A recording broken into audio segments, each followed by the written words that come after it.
Very good morning, students. Welcome back to biology classes. We are discussing heredity and evolution. Under that, we have completed the important terminologies that were used in heredity and evolution. Why we separately discuss the terminology? Because the terminologies are repeatedly we have to read during the process of heredity rules or principles. That's why we have learned the terminology earlier. Now, in this part, we are going to discuss about the important concept is monohybrid class. So, what it is a monohybrid class?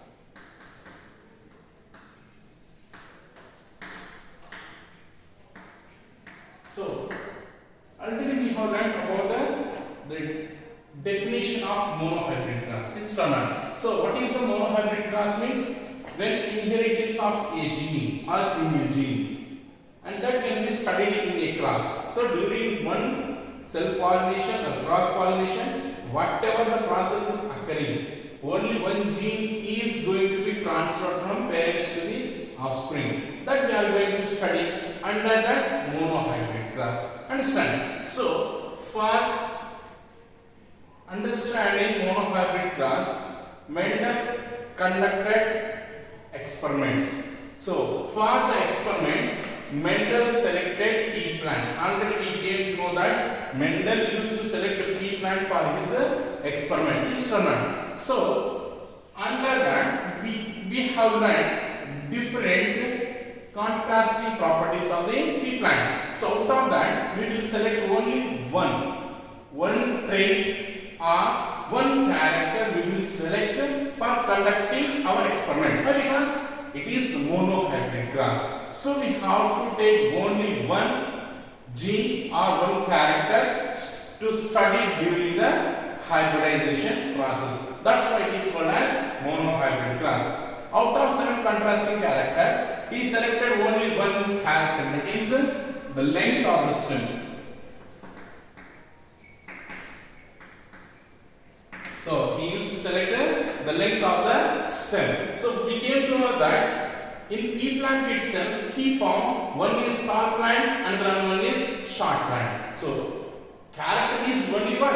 What is that? Length. But the plants showing variation. One is tall plant and another one is short plant. So we have selected a plant which is pea plant. This is we have considered for our experiment. Under that, he selected only one character, that is the length of the stem. So under that length of the stem, Mendel selected parent plants for cross pollination. Understand? So he used to select male as a tall plant, which is homozygous, tall, and crossed with female, which is homozygous recessive. That is homozygous recessive means what it is? Short or dwarf plant.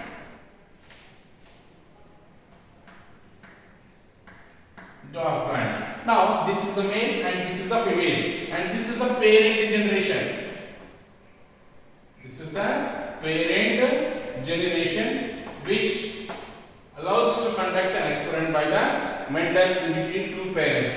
One thing remember, the dominant is always male and it is always female. Understand? Now, from this, the segregation of alleles going to be occur. Segregation or separation of alleles is going to be occur. So here, alleles are separated. Capital T pair is separated, and this pair also going to be separated. Small t. This is the what you can see the separation of alleles, and this allows in the formation of gametes. So what it is called as gametes formation takes place. These are the male gametes and these are the female gametes. As we know that when the gametes are formed, they should cross together and to form zygote. Is certain. Now these two fuses. This crosses with this one and forms capital T, small t. and again this with this one. It forms capital T, small t. And again this one, capital T, small t pair. And again this also with this one, capital T, small t. So when the gametes are crossed together, we have find the formation of offsprings, and these offsprings which were formed after crossing in between the parent, they were called as F1 generation. What is called as a F1 generation. So in F1 generation, if you observe the gametes which are formed or the new plants that are formed are showing the variation when compared to these parents. Why? Because here we have selected completely homozygous tall plant. Here we have selected homozygous short plant. But what we have obtained, we have to obtain actually what we have to get, either tall plant we have to get or dog plant we have to get. It's not. But here what is happening here, due to the crossing over, there is exchanging of the alleles is going to occur. So all the plants were formed as tall, but they were heterozygous tall. Heterozygous tall means what? One is dominant and another one is recessive pair.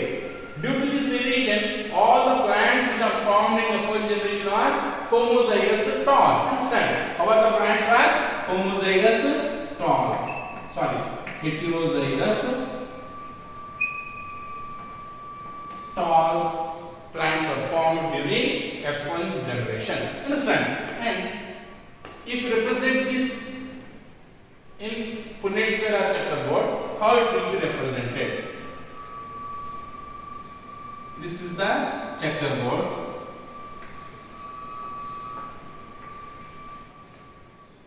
Vertically we take as male gametes and horizontally we take a female gametes. See, these gametes are taking in checkerboard. These are the male gametes we will represent here. These are the female gametes we will represent here. Now, crossing these we have obtained here. The same process we will repeat here. These two crosses, capital T, small t. These two, capital T, small t. Again these two, capital T, small t. These two, capital T, small t. And if you observe, the formed top plants all were heterozygous tall. Understand? And is there any short plants are formed here? No. There is not any short plant or dwarf plant are formed during F1 generation. So, the number of tall plants were 4. The number of short plants were 0. Understand? That is what? Phenotype. That is physical appearance. The physically appeared, the character is tall. And how many tall plants are formed? 4 tall plants and 0 short plant. So this is the what we can write the ratios. Ratio of F1 generation. And phenotype. Physically how the plants are appeared? All the plants are appeared as tall plants. How many tall plants are there? 4 tall plants. How many short plants were there? 0. That is dwarf plants were 0. The ratio of phenotype ratio is 4:0. And whereas in case of genotype,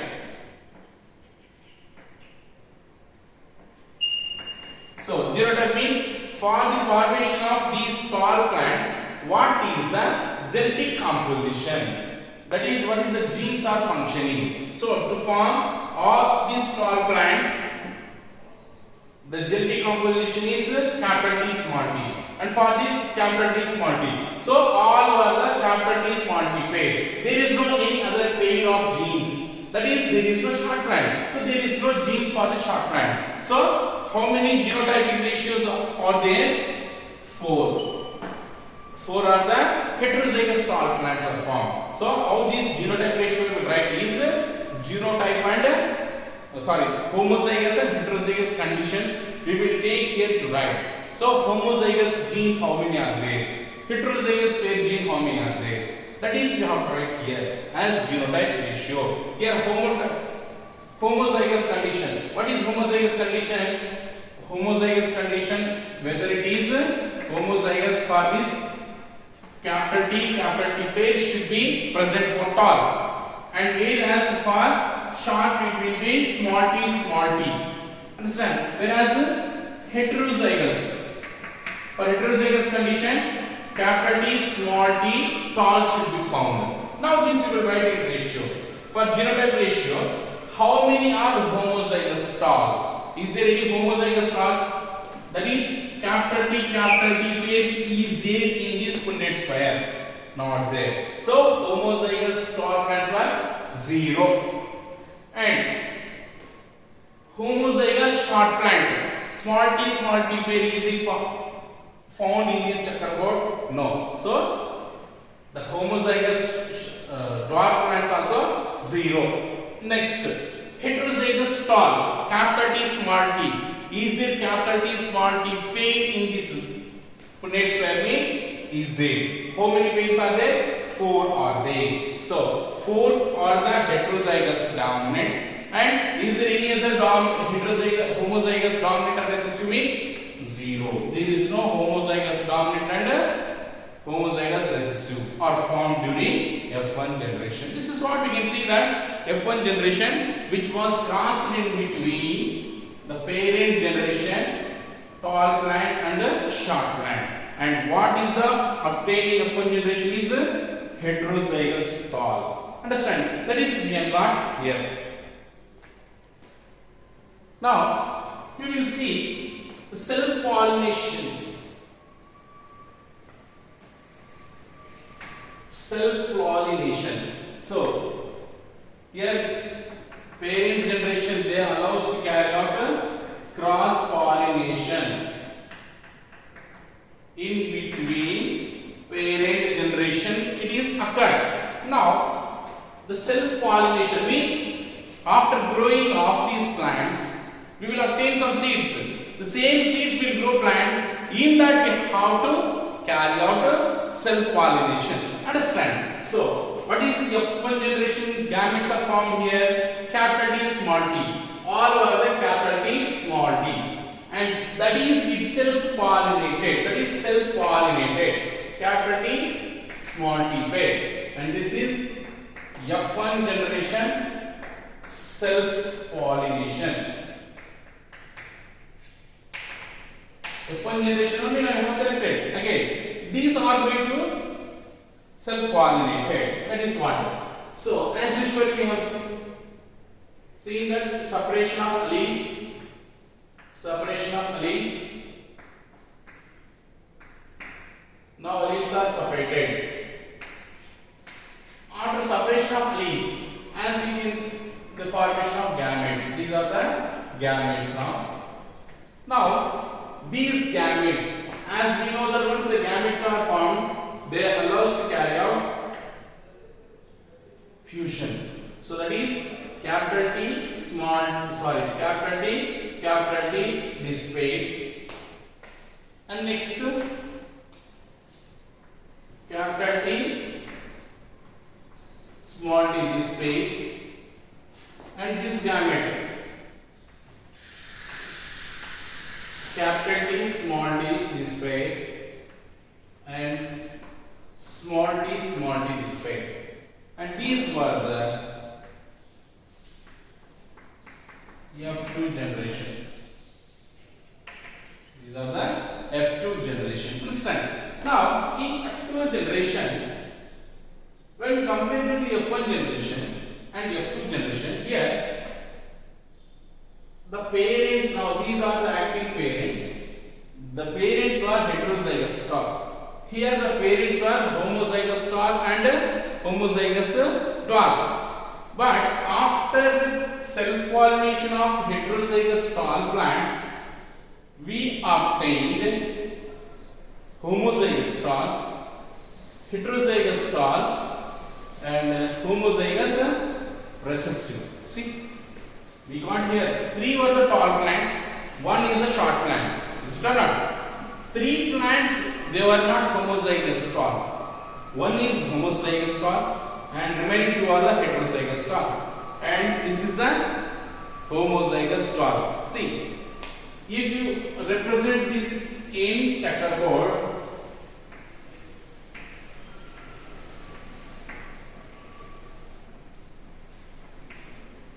male gametes capital T, small t, these two, and these two are the female capital T, small t. This is we have taken. Now crossing capital T, capital T, capital T, small t. These two, capital T, small t, small t, small t. Understand? Now let us identify how are the plants, how are the genes. So this capital T pair, we know that it is always capital T is always tall plant. Understand? Capital T small t is also tall plant, and capital T small t also tall plant. Small t is always short plant or dwarf plant. Is or not? Now from this we will write the ratios. The phenotype. In phenotype, how phenotype means how what to write? The appearance, physical appearance, how they were appeared. 3 were the tall plants, 1 is the short plant. See, 3 were the tall plants, 1 is the short plant. So we will write the ratio tall plant versus dwarf plant. How many are the tall plants? 3. And how many are the short plants? 1. And what is the phenotype ratio of F2 generation is 3:1. Let us write the genotypic ratio. So for genotypic ratio means what we have to write? We have to see the genetic composition for these all the plants. General, completely tall plants. The genetic composition is capital T. Is it? That is homozygous tall. Now, for capital T small t it is heterozygous tall, and small t is homozygous recessive. So, what are the plants are formed in F2 generation is homozygous tall, heterozygous tall, and homozygous recessive. That is dwarf plant. These are the plants were attained in F2 generation. So what is genetic composition? We have to write homozygous tall, heterozygous tall, homozygous dwarf. How many are the homozygous tall? Homozygous tall condition is capital T. How many are there capital T pair? 1 is there. 1 is homozygous tall. This is homozygous tall. And next, heterozygous tall. How many are there? Capital T small t pair. Capital T small t pair. So capital T small t pair. This is 1 and this is another one. So how many are there? 2 plants. That is 1:2. And next, short plants. That is homozygous tall plant. How many are there? 1 is there. What is that? That composition is small t. That is 1. So how many were the genotypic ratios is found is 1:2:1. That is found in F2 generation. Understand? So when comparing F1 generation and F2 generation, we have seen that the parents we have selected are completely tall and completely dwarf plant. But when crossing these two, we have obtained the mixed characteristics. That is, some of them are tall plants, some of them are heterozygous tall, some of them were homozygous dwarf. By this we can say that the parents what we have selected, they are not pure tall. Means they are consisting of, that is, this tall plant is also consisting of dwarf plant genes, but it is not expressed. It is suppressed here. And in case of this one, the tall plants, they consisting of, the short plant also consisting of tall gene, but they were not expressed, and it is always a tall plant, so short plant. That's what, by this we can say that the parents which we have selected for monohybrid cross, they were not pure breeds. Means they are not consisting of a single gene for length of the stem. They were not pure breeds or pure tall and pure short plants. Understand? And finally, the percentage which are obtained here, the percentage. So 1 we will consider as 25%. Understand? And 2 means 50%. Again 1 means 25%. So out of 100 means 4 plants will considered as 100%. Out of 100%, at least equal number, equal percentage should get. Here according to this, we have to get equal number of percentages. But what we will get, see here, 75% is tall plant. Why? Because one is homozygous tall and the remaining two are the heterozygous tall. So totally 50 plus 25, 75%, and only 25% of dwarf plant. By this percentage obtaining, he said that these parents were not pure breeds. Means they are not consisting of only tall genes, and these are not only consisting of short genes. It is also consisting of both the genes, but they were not expressed in the presence of these genes. Understand? This is what. And one more thing you have to remember: the dominant gene always it is in heterozygous as well as homozygous condition, whereas the recessive gene is always homozygous condition. Understand? This is what he concluded, that F1 generation plants for the crossing overtaken is not pure plant. Understand? This is what monohybrid cross. Based on monohybrid cross, Mendel explained two principles: law of dominance, law of segregation.